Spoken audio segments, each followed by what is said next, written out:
ciri kelompok yang benar itu bermazhab. Kalau tidak bermazhab bagaimana? Kata para ulama berarti aliran sesat. Ada nggak di negeri kita kelompok yang tidak bermazhab? Ada. Bahkan berbentuk ormas, bilangnya tidak anti mazhab.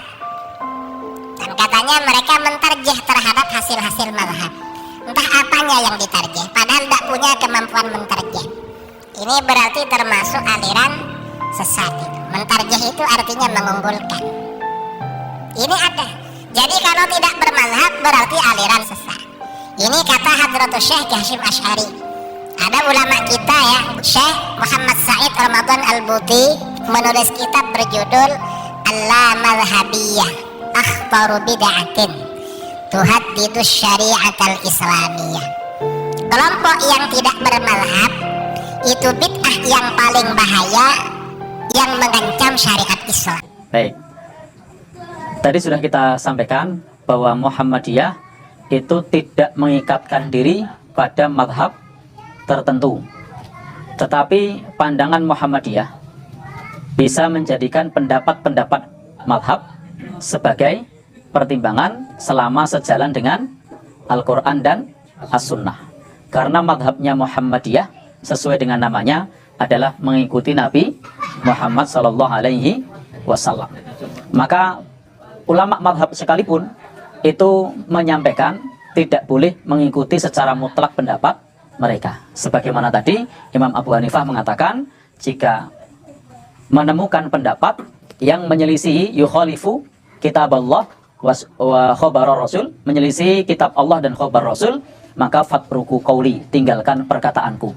Justru mengikuti madhab secara mutlak itu tidak sejalan dengan pesan imam madhab.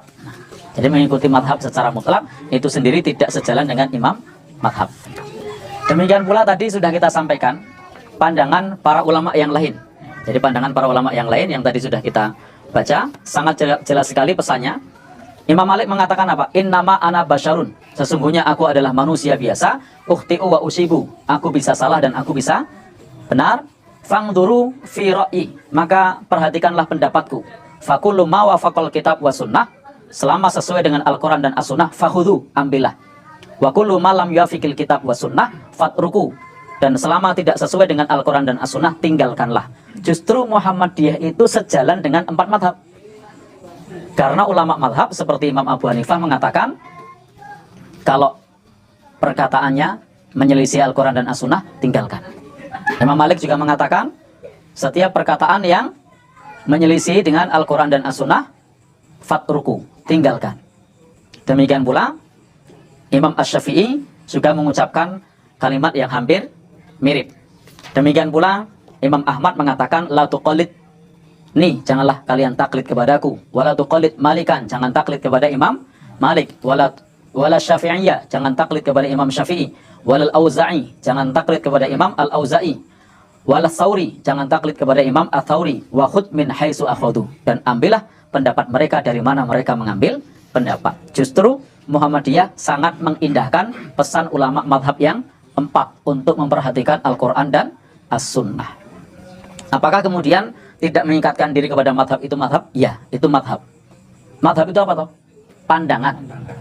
Nah, pendapat. Ya, Muhammadiyah memang itu adalah punya pandangan.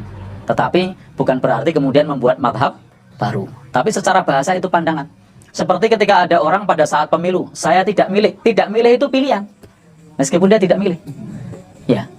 Tidak milih pilihan bukan? Ada partai A, B, C.